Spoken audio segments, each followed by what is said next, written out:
So hey guys, welcome back to my channel, welcome back to my new video. তো আজকে আছে আমার ভাগ্নির birthday. তো বার্থডে উপলক্ষে আমি এখন ঝটফট রেডি হয়ে নিই দিদির বাড়িতে যাওয়ার জন্য। তো চলো রেডি হয়ে নিই, তোমার সাথে দেখা হচ্ছে। তো আমি তো এখন ফুল রেডি হয়ে গেছি, আর আমাকে ড্রেসটা পরে কেমন লাগছে তোমরা কিন্তু অবশ্যই কমেন্ট বক্সে জানাবে। আর আমি তো এই গরমে ফুল সিদ্ধ হয়ে গেলাম। তো চলো বেশি বকবক না করে একবারে দিদির বাড়ি থেকে দেখা হচ্ছে। রাস্তায় বেরিয়ে হঠাৎ করে মনে পড়লো যে ভাগ্নির জন্য তো গিফটই কেনা হয়নি, তো সেই জন্য আমরা চলে আসলাম সুপার 99-এ। আর এখানে এসে তো মাথা খারাপ, কী নিবো বুঝতেই পারছিলাম না। তো শেষমেশ একটা জিনিস পছন্দ হলো, তো সেই গিফটটাই নিয়ে নিয়েছি। তো তোমরা সেটা লাস্টেতে দেখতে পাবে। তো ফাইনালি আমি এখন চলে এসেছি দিদিবাড়িতে। আর দিদিবাড়িতে এসে দেখি ভাগ্নি এখানে ডেকোরেশন করছিল, নিজের বার্থডের ডেকোরেশন নিজেই করছিল। আর এখানে ডেকোরেশন করতে করতে পুরো ঘেমে গিয়েছিল, দেখেও এখানে আইসক্রিম খেয়ে নিল। আর এখানে রান্নাঘরে এসে দেখি জিজু এখানে ফ্রাইড রাইস রান্না করছিল। আর আজকে দিদি অনেক কিছু রান্না করেছে পনির, মাটন, চাটনি, ইলিশ মাছ, ছোলার ডাল, চিলি চিকেন। তার সাথে ছিল ফ্রাইড রাইস, মিষ্টি আর আইসক্রিম। রান্নাঘর থেকে আসার পর দেখি এখানে ভাগ্নির ডেকোরেশনটা কমপ্লিট হয়ে গেছে। আর ও এখানে ওর ফেভারিট কালার আজকে সব কিছু ব্লু। আর ওর নিজের ড্রেসটা যে পরেছে ওটাও ব্লু। আর এই ড্রেসটা ওর মা গিফট করেছে। তো ভাগ্নিকে কেমন লাগছে অবশ্যই কিন্তু কমেন্ট বক্সে জানাবে। আর এখানে দেখো ওর বার্থডে কেকও রেডি। ওই কেকটার মধ্যেও ও ব্লু কালারের ক্রিম লাগিয়েছে। এখানে দেখো সব বাচ্চা পার্টিও রেডি হয়ে গেছে কেক কাটিংয়ের জন্য। তো চলো তোমরা একটু ভিডিওটি দেখতে থাকো।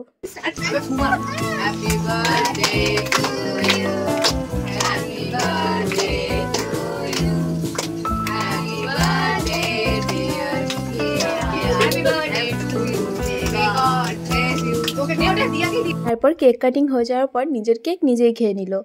তারপর আমিও এখানে কেক খেয়ে নিলাম। আর কেকটা সত্যি খুবই টেস্টি ছিল। তারপর এখন গিফট খোলার পালা।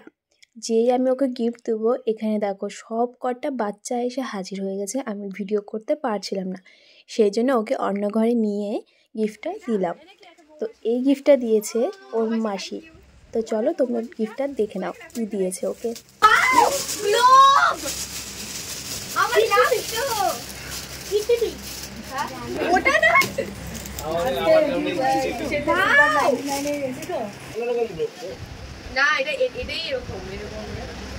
এই ড্রেসটা ওকে গিফট করেছে ওর দিদা।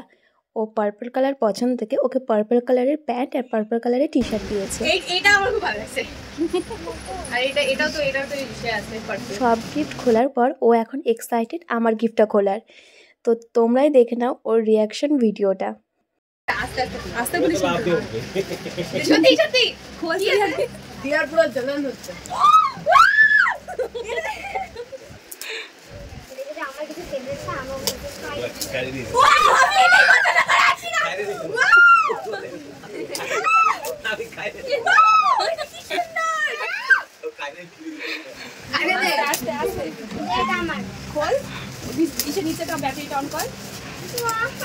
আমার এটা আমার এখন। আরে ঘরেই তো রাখবি, ওটার নাম কি?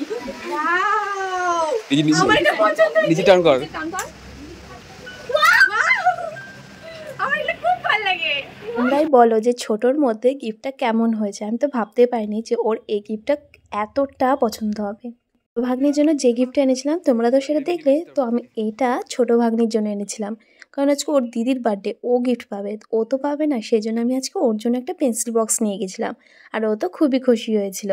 আমি পেন্সিল বক্সটার মধ্যে পেন, রাবার, স্কেল সব কিছু ঢুকিয়ে দিয়েছিলাম, যেটা খোলার পরে আরও বেশি খুশি হয়। দিয়া কেমন লাগলো?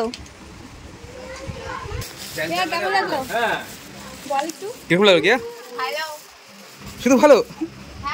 এই দেখো ভাগ্নির সব গিফট, ও সব কিছু এত সুন্দর গিফট পেয়েছে আর কিউট গিফট পেয়েছে। তারপর গিফট খোলার পর সব বাচ্চাগুলা খেতে বসে পড়েছে। তারপর আমরাও খাওয়া দাওয়া করে নিলাম। আর প্রত্যেকটা রান্না সত্যি খুবই টেস্টি হয়েছিল। তো খাওয়া দাওয়া শেষের পর সবশেষে আইসক্রিম খেয়ে নিলাম। তারপর সবাইকে টাটা বাই বাই করে বেরিয়ে গেলাম। তো তোমাদের ভিডিওটি কেমন লাগলো অবশ্যই জানিও। আর যদি ভালো লেগে থাকে তাহলে একটা লাইক আর কমেন্ট করতে একদমই ভুলবে না কিন্তু।